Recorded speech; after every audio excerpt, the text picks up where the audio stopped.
Hoje o título do capítulo vai ser bastante interessante. Chama Não Seja uma Pessoa Cadáver. Você é? Já foi?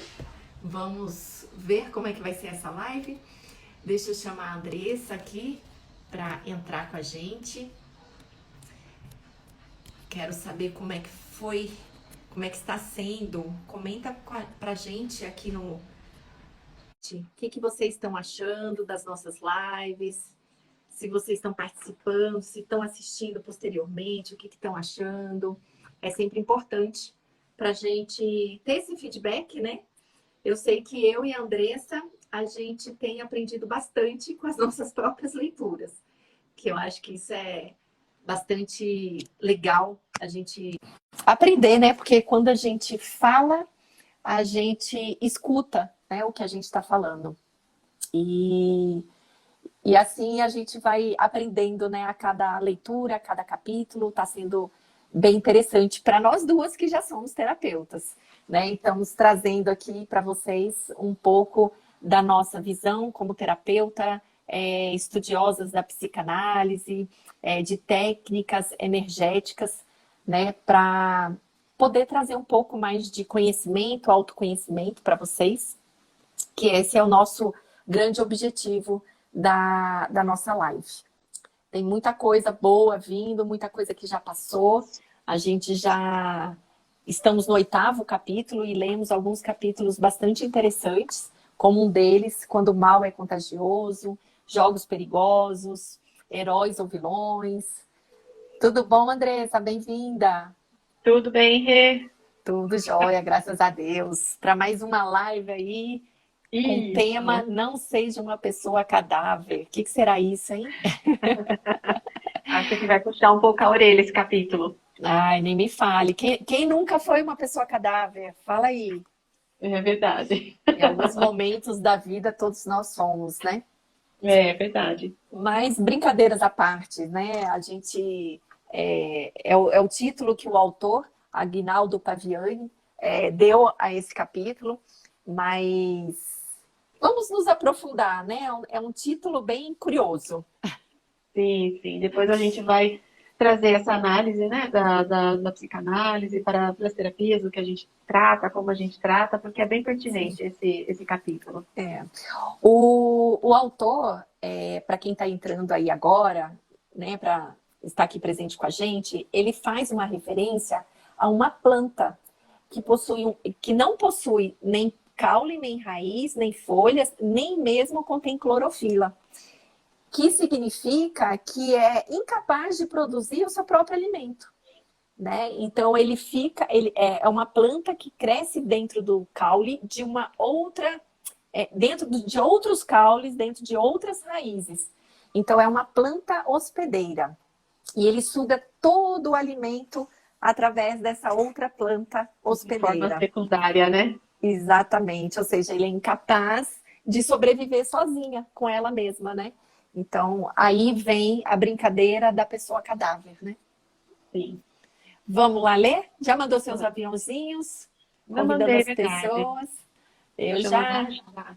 eu já Vamos lá. mandei aqui para um bando de gente pelo WhatsApp, por aqui, em grupos, para poderem as pessoas participarem e ter um pouquinho mais, né, de autoconhecimento. Mas vamos lá. É um Bora. capítulo relativamente fácil, mas interessante. O autor fala assim: por favor, não sinta ofendido, uma vez que neste capítulo servimos-nos do termo pessoa cadáver em sentido figurado. Todavia, se parar para pensar, então se lembrará de muitas pessoas que podem ser chamadas de pessoas cadáveres. Aí ele traz alguns exemplos. Pessoas que não são capazes de gerenciar a própria vida, indivíduos que se tornam parasitas de outras pessoas, irmãos que exalam o odor desagradável da preguiça e da falta de iniciativa, seres que simplesmente estacionam na senda evolutiva. Eu vou ler só mais um trechinho, Andressa. Pessoas Tá. assim, via de regra, defendem-se utilizando expressões como: eu não tenho sorte na vida, a vida não foi generosa comigo, sou um pobre coitado, não tenho muita saúde. Aí a gente fala de vitimismo, né? Como É. que nós nos colocamos na vida, como vítima, eu não tenho sorte, porque eu sou burra, porque eu não fiz uma faculdade. É tanto vitimismo que as pessoas acabam não vendo uma saída, né? E às vezes inconsciente, né, Andressa? Sim, totalmente, Rê, porque até remete, né, de uma certa forma, é uma dependência emocional. Por que que eu não consigo, né? Qual que é o ganho que está por detrás de toda essa minha situação que eu me coloco de vítima? Muitas vezes essa questão não é tão clara para a gente, né? De olhar e falar, eu ganho, às vezes é consciente, que tem muita gente sem vergonha, vamos falar a verdade, né? Sim, Mas tem muita gente que não é sem vergonhice, é dor, são sentimentos que a pessoa não compreende de bate-pronto, né? sim. E muitas vezes a gente não para se perguntar, por que que eu me coloco nessa situação? Por que que eu não consigo sair daqui? Mas será E, que eu estou tentando verdadeiramente sair desse lugar? e às vezes as pessoas não conseguem, né? Acho que eu vou até um pouquinho mais fundo, não conseguem sair, porque a gente entra numa redoma, né? Que é a nossa verdade, a nossa situação, que o mundo está contra a gente, que eu não consigo arrumar emprego porque o índice de desemprego é alto. Mas quando, na verdade, tem uma criança interior ali ferida, que não Sim, consegue ver soluções, né, para sair daquela redoma que ela se colocou. Porque, na sim. verdade, não existe vítima, né? Nós somos responsáveis pela nossa própria vida. Então, É, se fecha uma porta, o que você fez para abrir várias outras, né? Qual é o é, movimento que você está fazendo? Ficar na cama, chorando, triste, é, porque você não era merecedora daquela demissão, você não era merecedora de ter sido tratado daquela forma. E o que você é, está fazendo para sair desse lugar, dar uma volta por cima, sacudir a poeira, né, como a gente fala, é. e procurar novos caminhos. Às vezes até Deus, sem falar de religião, né, Deus fecha uma porta para abrir várias outras. Mas é neste momento que a gente estagna, né? Fica parado. Sim, sim. A grosso modo, né, somos o resultado das nossas escolhas. Quais Perfeito. são as suas escolhas, né? O resultado não está bom, então vamos modificar nossas escolhas, né? O que fazer daqui para frente? Como fazer? Preciso de ajuda? Não preciso? Qual que é o primeiro passo que eu tenho que fazer? Né? Então, todos esses questionamentos, às vezes, vale muito a pena a gente colocar, porque é a forma da gente manifestar novas atitudes, manifestar a nossa nova vida que a gente quer, porque só reclamar, ficar, como você colocou, o vitimismo, né? Só no reclamar, você vai estar só clamando mais do mesmo que você não precisa. É isso mesmo. E aí eu acho que tudo tem uma hora certa, né? Da gente parar e observar o quanto que nos faz Sim. mal, às vezes, ficar na dependência do outro, né? Porque essa planta hospedeira, como o autor trouxe, né? Essa planta cadáver, que é a analogia, o quanto, Sim. por que que a gente ainda precisa estar esperando a aprovação do outro, estar esperando o que é bom para o outro, sempre se colocando em segundo lugar? É. E a gente se coloca muito no medo do julgamento, no medo que os outros vão pensar, e daí gera insegurança, gera vários sentimentos, várias dores que você paralisa. Agora, eu acho que você trouxe uma coisa que eu gosto muito e sempre pratico, é o questionamento, né? Quantas pessoas param no dia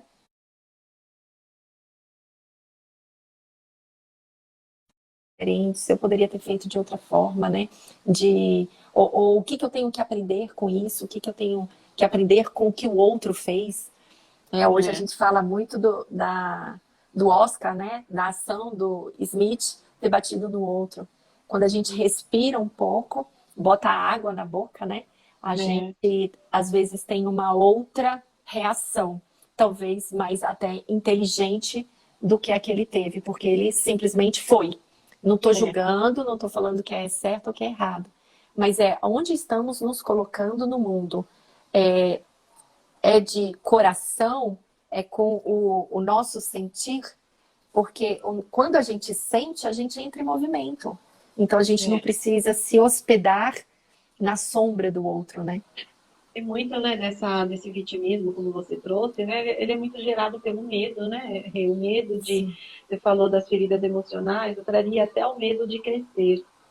Porque sim, crescer implica em ter responsabilidade com a vida, né? Conosco mesmo e com a vida. E essa verdade. parte de crescer é onde que pega, né? Porque dói, machuca. A gente é sempre acostumado com pai e mãe nos ajudando, marido, né? A gente sempre tem uma muleta. E Sim, aí, quando você tem que fazer o movimento sozinho, é difícil, é. né? É uma coisa que a pessoa precisa se movimentar e fazer acontecer. E aí depende só dela. E aí vem o medo, vem a insegurança. Aí essa criança interior, ela vem forte, trazendo todas essas É. emoções, né? E esse medo, ele traz de várias formas, né? E a gente se esconde atrás das máscaras, atrás desse medo, que pode ser uma doença, pode ser um vício, pode ser uma droga, pode ser tantas coisas, porque assim, nós somos seres sociáveis, mas a gente É, não pode depender do outro. A gente precisa tomar as nossas próprias decisões, independente do que o outro vai pensar, do que o outro vai julgar. É, a gente precisa sentir a resposta do peito, sentir o que está aqui para poder entrar em ação, né? é, Sair para o movimento, porque muitos de nós paralisamos com esse vitimismo, né? com certeza. Vamos ler mais um Legal. pouquinho. Vamos.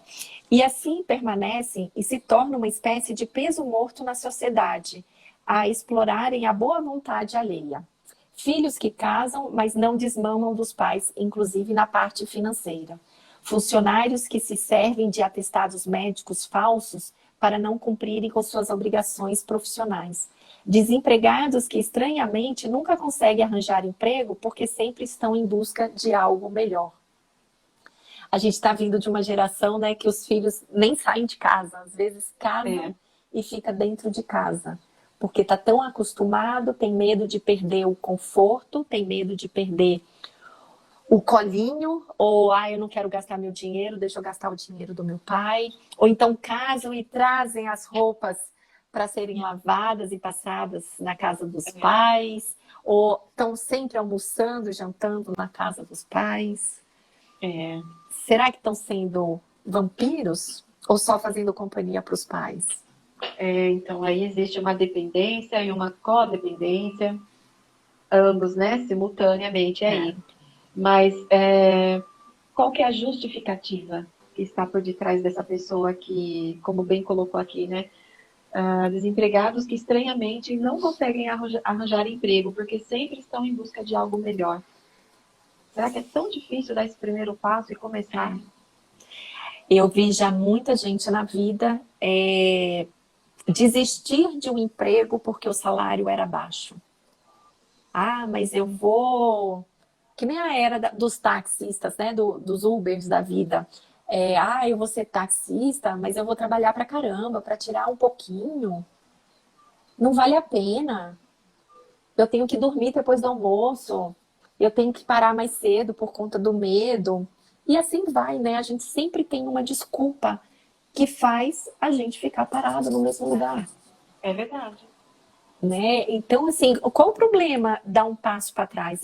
Quando eu estava no mundo corporativo, eu diversas vezes dei um passo para trás. Entrei em empresas para ganhar menos. Mas por quê? Porque eu não queria ficar estagnada, eu não queria depender de pai e mãe ou de alguém. Então É, eu tive essa motivação para poder sair e trabalhar, dar um passo. Eu já fui gerente, depois de gerente fui coordenadora.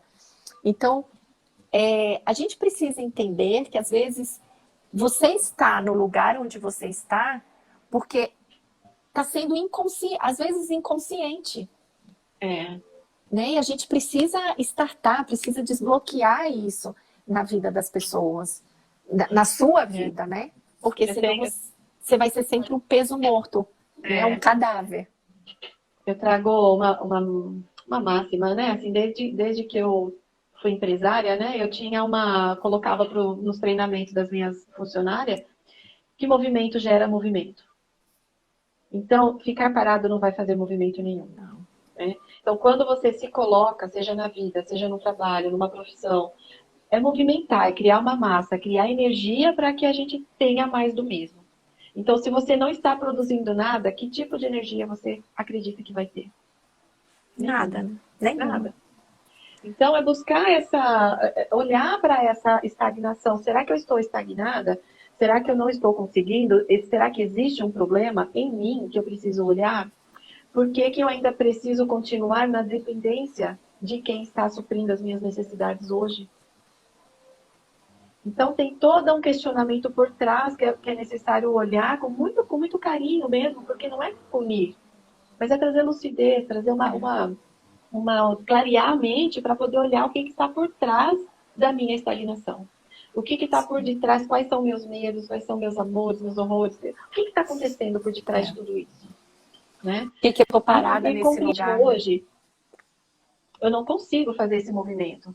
Talvez hoje eu não consiga dar um passo, como você colocou, a gente normalmente dá um passo atrás. Mas, de repente, eu não consigo dar um passo maior à frente. Mas o que eu consigo hoje? Dentro das minhas possibilidades, o que eu consigo fazer hoje? E fazer. Acreditar em si própria, né? Porque a É. partir do momento que você acredita, tirando o julgamento, né, o que as pessoas falam ou já falaram da gente, mas é acreditar no nosso potencial e entrar em movimento. Porque se a gente não entra em movimento, a gente vai colher a inércia, né? Vai colher ali a estagnação, a parada. Então... E essa questão do movimento, né, que a energia gera energia, era muito legal. Até vou trazer esse exemplo, né? Que quando era uma loja de lingerie, todo mundo parado, tudo arrumadinho nas gavetas, aí eu falava, agora a gente vai arrumar tudo ao contrário. As referências X aqui, a Y lá. As meninas olhavam para mim e falavam, meu Deus, ela tá louca. Vamos fazer movimento. Era incrível. Começávamos a fazer a arrumação, começava a chegar cliente na loja. Aí tinha que parar para atender. Então, era perfeito, porque fazia o movimento e o movimento acontecia. É que nem loja que tá totalmente parada, quietinha. Ninguém entra.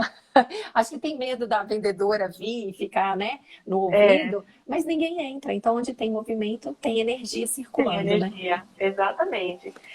Oi, Rê, tem uma pessoa que chama Pedro. Tá falando oi, tia. Eu acho que não é para mim, não é para você, Pedro? Pedro Stefano, não sei quem é. Não estou me recordando, mas eu também não. Oi. O sobrenome não me é conhecido. Mas vamos lá, oi e participem. Vocês que estão aqui na live, se quiserem fazer uma pergunta, se quiserem comentar, por favor, colaborem com a gente. É para participar mesmo. Vamos lá. Está na hora de deixar de ser vampiro. Além disso, assim como a planta, né, que o autor refere, atrai moscas varejeiras, nós também podemos, graças ao nosso psiquismo e estilo de vida invigilante, atrair certos acontecimentos para as nossas vidas. Não se trata de jogo de palavras, mas de uma realidade facilmente constatável. Pensamentos negativos podem atrair enfermidades, assim como pensamentos positivos podem atrair boa saúde. Isso porque o nosso pensamento tem força para atrair aquilo que é bom ou aquilo que é ruim. Me faz lembrar, se a gente for falar de saúde, né, de uma autora de livros, uma escritora que chama Louise Hay. A Louise Hay, eu sou super estudiosa da metafísica da saúde, e ela foi diagnosticada com câncer e tinha, acho que foi tipo 3, 4 meses de vida que ela ia morrer. E ela entrou em movimento, falou, não, eu não aceito isso para minha vida. Tem algo de errado, eu preciso olhar para isso, saber por que comigo. E ela, com a força dos pensamentos, né, dela entender do autoconhecimento, que eu acho que também tem muito isso, a gente buscar, né, porque a metafísica da saúde, ela traz muito a doença relacionada com o sentimento. Então, o que o câncer significa? O que a fibromialgia significa? O que uma candidíase, né? O que artrite, artrose, tudo tem um significado. Então, quando a gente entra nessa onda de pensamentos negativos, a gente também não só atrai a saúde, né? A má saúde, né? Como também a gente atrai a falta de movimento, de sobrevivência, de ir atrás do seu emprego, da sua realização, da sua paz interior. né? Quantas pessoas a gente não vê que não tem paz, que está ali sempre naquela redoma de reclamação, É, né? E o que está traindo? Qual a energia que ela está buscando? exatamente. Eu acho que a primeira coisa que, né, com o pensamento ruim, né, como ele coloca aqui, é atrair primeiramente essa estagnação, né? E aí vem junto a depressão, vem uma ansiedade, porque eu quero, mas eu não faço. Então eu fico querendo, mas sem querer. Sim, Né? Então, vem todas, primeiramente, eu acho que acontece esse movimento, né, da depressão e a ansiedade. Depois vai vindo outras coisas mais graves, porque vai somatizando, como você bem colocou, da metafísica, né? O nosso corpo ele vai sempre estar reagindo a alguma emoção. Então, depende aí do que você está alimentando a sua alma, o seu ser. Qual é o exatamente. alimento que você está trazendo, né, para o seu ser? E quando a gente fala de pessoa cadáver, né? O quanto você está se alimentando do outro e até mesmo o quanto o outro está alimentando de você, porque a gente tem uma parte também corresponsável, né, por essa pessoa cadáver. Não é só eu me alimentando do outro, mas deixar o outro se alimentar de mim. Isso É, também faz mal para mim, como faz mal para o outro, né? outro. Tem um vídeo no meu canal que eu fiz uma vez, que eu estava falando aí, né, dessa alimentação simultânea, né? E fala muito de pai, mas é a mãe, no caso, né? Que é a mãe demônia mesmo, né? Que quer obsediar esse filho, Narcisista. não quer deixar o filho ir, casou, vai fazer uma faculdade, às vezes vai morar fora. Então, quando há essa separação, a mãe sente aquele ninho vazio, né? Que a gente fala. Parece que acabou o meu mundo. Porque o meu mundo era cuidar desse filho, e esse filho se foi. Se foi para a vida, não exatamente uma morte, mas se foi para a vida, foi para uma faculdade, foi para o exterior Trabalho. trabalhar, e aí, ou às vezes até morar sozinho, porque é mais perto do trabalho, então acaba morando sozinho, e vai viver a vida. E a mãe sente aquela sensação do ninho vazio, e agora? Né? Então, o quanto que a mãe, nós mãe também, acabamos sendo esse cadáver, esse ser cadáver que nos alimenta. Há muito cuidado com isso, né? Eu vim de uma educação que os pais, né, tios, avós, falavam que a gente cria filho para o mundo. É, por mais que a gente queira, né, os nossos filhos debaixo das nossas saias, a gente tem que entender que eles também precisam voar, porque tem o aprendizado deles, né? É, eu acho que os filhos são nossos maiores projetos de vida, né? E aí, quanto É, mais eles conseguem ganhar esse mundo, maior é o êxito desse projeto de vida, né? verdade. E os dois lados ganham, né, Andressa? Sim, Não só nós, como os nossos filhos. com Mas vamos certeza. lá.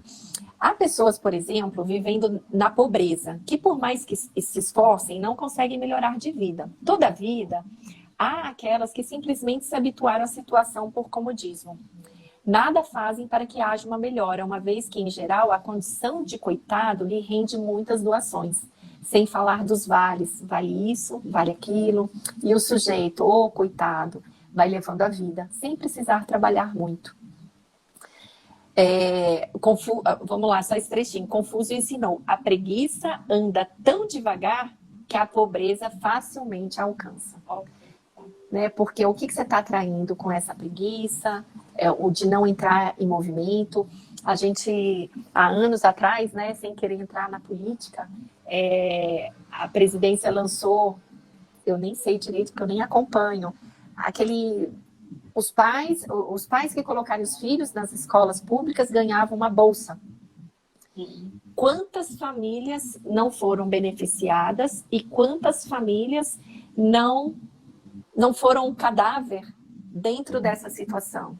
Estagnou, não foi atrás, não buscou mudar de vida para não perder aquela bolsa, a Bolsa Família, Eu vou né? até trazer um exemplo por exemplo, em lugares social, né? Que a gente fala que tem muito trabalho social que ajuda, né? Em momentos que a pessoa está passando por dificuldade. Então, Sim. fazem doações de cesta básica, de alimentação, às vezes de roupas. Só que assim, a pessoa fica tão no comodismo de que todo mês ela tem aquela cesta básica e ela se habitua com esse pouco e ela vai deixando e vai deixando. Aí ela pega uma cesta de um lugar, depois pega uma cesta do outro, e esse comodismo, esse É, coitadismo vai ficando cada vez mais forte dentro dessa pessoa. Então, se eu tenho, toda hora eu tenho o que eu preciso, para que eu vou trabalhar? Né? É que nem a esmola no semáforo, né? Já houve campanhas, não alimente, porque senão a pessoa fica ali estagnada, vai estar sempre pedindo aquela esmola, aquele trocado no semáforo.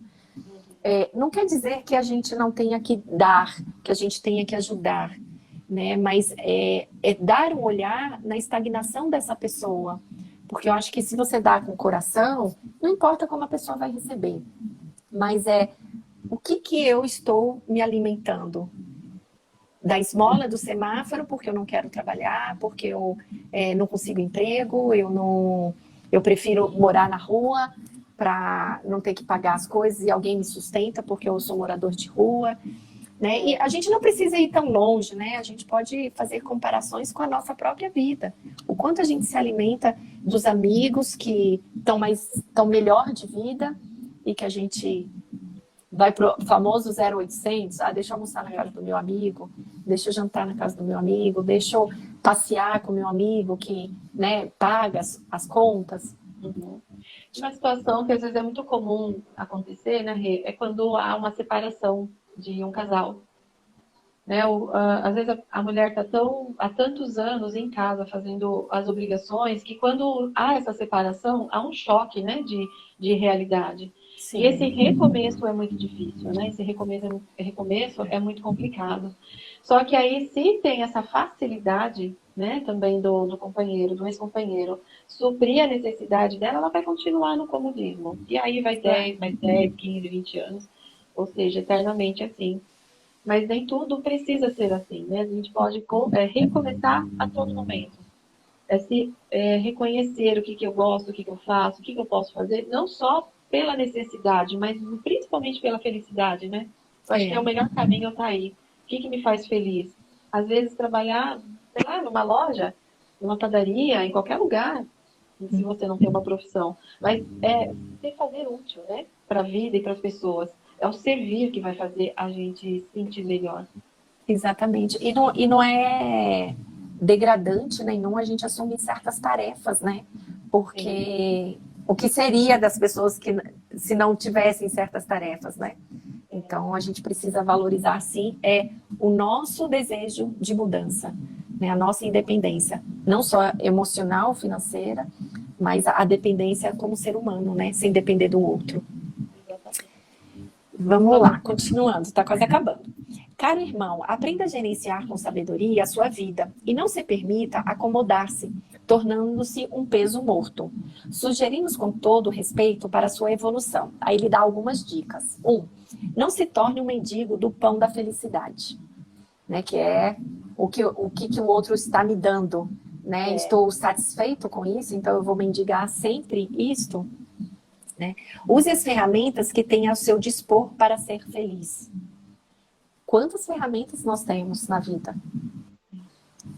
Nós temos os nossos braços, nós temos as nossas pernas, a gente tem a boca, a gente tem os olhos. Por que não entrar em movimento, né, com tudo isso e, né, ser digno de um ser humano que está em busca da sua felicidade?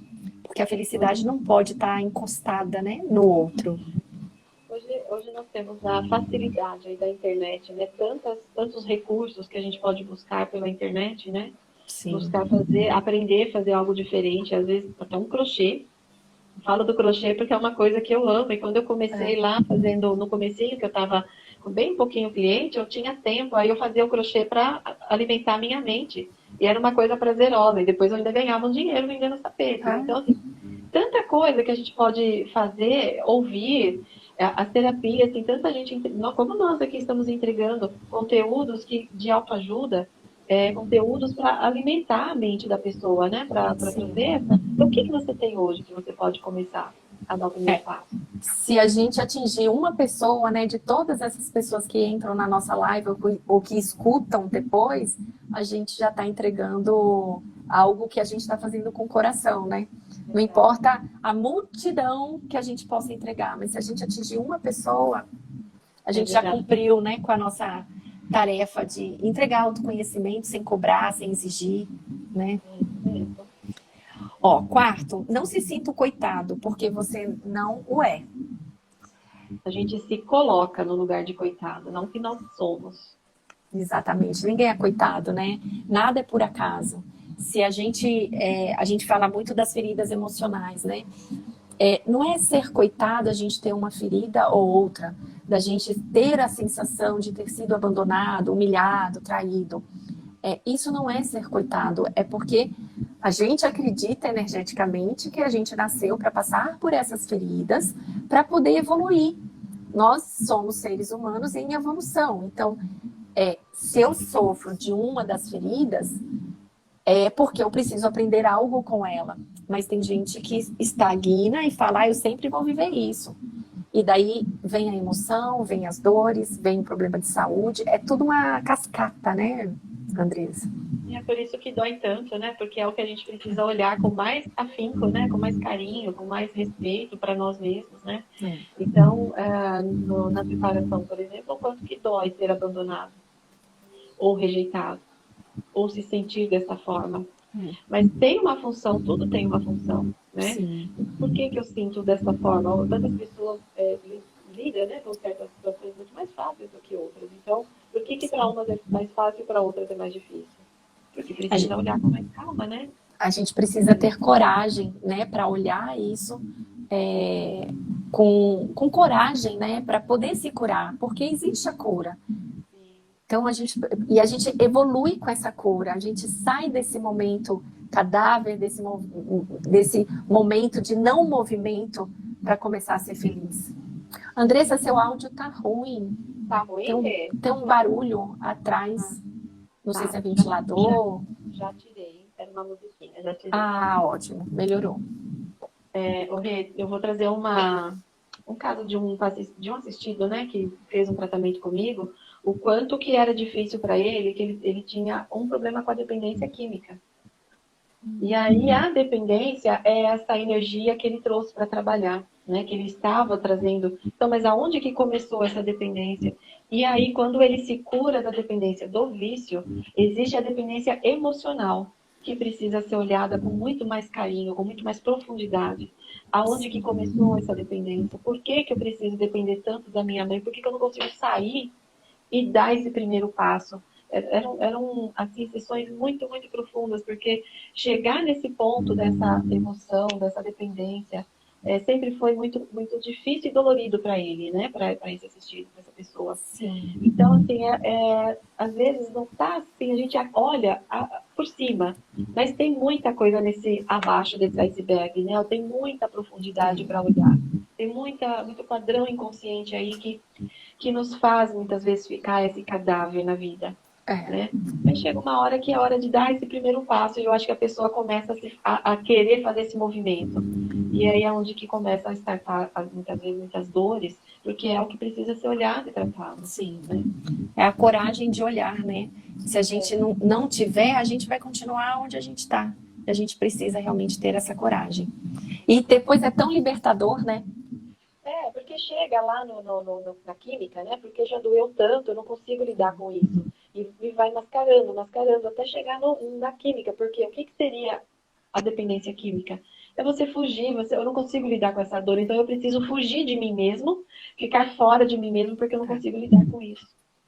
Então, só que quando ele não aguenta mais nem fugir, é quando vem a consciência e fala, chega, agora é a hora de olhar para mim, olhar para essas dores, por que eu sinto, por que eu trago, não quero mais ser esse parasita, ser esse cadáver, porque eu não estou vivendo, eu estou sobrevivendo.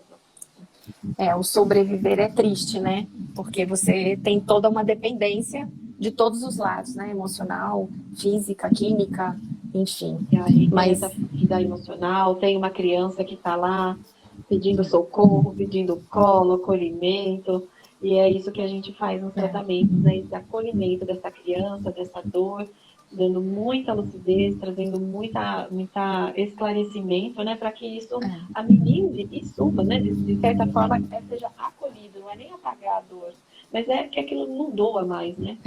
É isso mesmo. Mas vamos lá para o finalzinho. Eu tô sem relógio, que horas são? Ah, tá. Ó, os dois últimos. Não, 4. Se você reclama demais, é porque envelheceu no território da emoção. Não permita que os problemas sufoquem sua alegria de viver. Afinal, precisamos concordar com o sábio o sábio Confúcio, que afirmou: não são as más ervas que sufocam a boa semente, mas sim a negligência dos cultivadores. Né? Quantas pessoas estão numa redonda também de só reclamar da vida, né? Porque tá quente, porque tá frio, porque meu marido ou minha esposa não fazem o que eu quero, porque meus filhos são assim, porque o trabalho é assim, porque eu sou injustiçada. É muita reclamação, mas o que você está fazendo para mudar? Por que a vida não é como eu gostaria que fosse, né? Então, eu acho que se focar na alegria, e eu acho que se focar na gratidão também, pelas poucas coisas, né? Eu vi uma live esses dias que eu até escrevi no meu caderninho da gratidão. O que a gente deve agradecer diariamente? Né? Agradecer pela luz, porque eu enxergo, agradecer pelos passarinhos, porque eu escuto, agradecer pelo alimento que me dá energia, né? Alguns agradecimentos básicos que a gente deve fazer diariamente. Ainda tem um barulho no seu fundo, Andressa. Deve ser do meu fone, porque eu desliguei tudo aqui. É a hora que você para de falar, vem o barulho. Estranho. Deve ser o meu fone que tá com... Tá muito legal.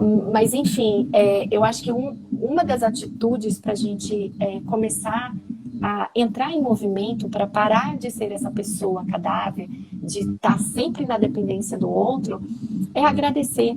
Até nos 2 últimos, ele fala assim: pelo menos 10 minutos por dia faça silêncio e ouça Deus conversando com você. O último, aproveite esse silêncio e agradeça ao Pai a bênção da vida. Às vezes falta gratidão, né? Porque se a gente sofre, temos as nossas feridas, é porque a gente veio para aprender, não foi porque o outro quis que você sofresse, né? A gente vem para aprender alguma coisa com aquela dor que você sente. Porque se você olhar uma família, às vezes, de 3 pessoas, são 3 filhos completamente diferentes. E cada filho com uma dor específica. E o tratamento de pai e mãe foi igual para os 3. Mas cada um tem que passar por aquilo que tem que passar. Esse último item, né, que agradeça ao Pai a bênção da vida. Para mim isso é muito forte, né? Para quem já, em algum momento aí para trás, que não veio ao caso, mas algum momento atrás já anulou a vida, já quis interromper a vida, né, com pensamentos suicidas, enfim. Então, agradecer a vida é muito importante. Para mim é o que faz sentido hoje. Agradecer a essa vida que um dia eu negligenciei. Né? Então, se é uma dádiva estarmos aqui vivos, então vamos ter merecimento dessa vida, né? Exatamente. O que eu posso fazer de melhor hoje? Às vezes eu só posso fazer um café para uma visita, fazer um café para alguém. Isso já é uma bênção, você estar com alguém, você ter alguém com você compartilhar momentos com alguém. Isso já é para mim, já é 100%, porque a vida é o que está acontecendo. A gente precisa ser mais gratos, né? A Karine, uma amiga minha, linda Rê, ajudando super minha filha. Imagina, eu que agradeço a oportunidade de ajudar sua filha, Cá. Eu abri a mesa rosa para a filha dela, de 8 anos, e tá tendo super resultado. Eu que sou grata por essa oportunidade, Cá. Obrigada. Essa mesa rosa, ela é mágica, Rê. A gente precisa falar mais dela aqui nas lives, porque eu tive a oportunidade também de receber esse tratamento da mesa rosa. E quando eu fiz, que já tem 3 meses, né, mais ou menos? Foi em dezembro. Quando eu fiz, assim, deu um salto de energia, deu um salto de impulso, deu uma... são coisas assim que é só vivenciando, gente. Bacana, eu super recomendo. Tem uma outra novidade aí dela, que ela também já utilizou comigo ontem, que são outras sensações, outro propósito, mas a gente vai fazer uma live só para falar delas, né, Rê? É a mesa azul. A mesa azul é uma limpeza, é um chacoalhão na vida da gente. É muito bom. E a gente sente, viu? A gente sente um tudo. Eu senti muita emoção, eu senti mexer muito em mim, né? Assim, o meu ser parece... uma hora queria chorar, outra hora queria, era um choro de alegria, enfim, eu acho que vale muito a pena. Eu falo que quando a gente não precisa de nenhuma ferramenta, essa é a grande verdade, né? Mas quando a gente se conecta muito com a espiritualidade, as coisas começam a acontecer. A Karine é uma que falou assim, um dia antes de eu fazer a mesa, ela já tinha comentado, nossa, minha filha tá diferente, minha filha tá mais carinhosa, minha filha tá mais chorosa, parece que realmente é uma criança com aquela idade. Então, a espiritualidade, antes mesmo de chegar à mesa, a gente já está começando a atuar, isso é muito legal. Isso é formidável, mas enfim, esse é o capítulo. Agradeço, agradeço a todos que estão aqui com a gente, que vieram nos ver, entender um pouco, né, se autoconhecer, para se perceber o quanto que nós somos ou já fomos, ou deixamos os outros serem uma pessoa cadáver em nossas vidas. Entrar em movimento é essencial para a gente poder sair dessa inércia, né? Ou desse comodismo, ou desse vitimismo. Então, super obrigada, Andressa, mais uma vez por essa parceria, mais essa semana. Eu que agradeço. Tudo que você falou aí agora, nesse finalzinho eu assino embaixo, trazendo, né? Desculpa. Trazendo o vitimismo, o coitadismo, o eu não consigo, todos esses sentimentos são muito passíveis de ser tratados, de serem olhados. Então, não tem nada de errado com ninguém, mas precisa olhar, ter coragem de olhar para essas nossas dores, esses nossos pedacinhos, e para ser ajudados, né? Para dar esse primeiro passo e sair desse movimento de sobreviver, né? Como cadáver na vida de alguém. É isso mesmo. Obrigada, gente. Obrigada a todos que participaram hoje. Obrigada, Andressa. Beijo. Beijo. Tchau, tchau. Tchau.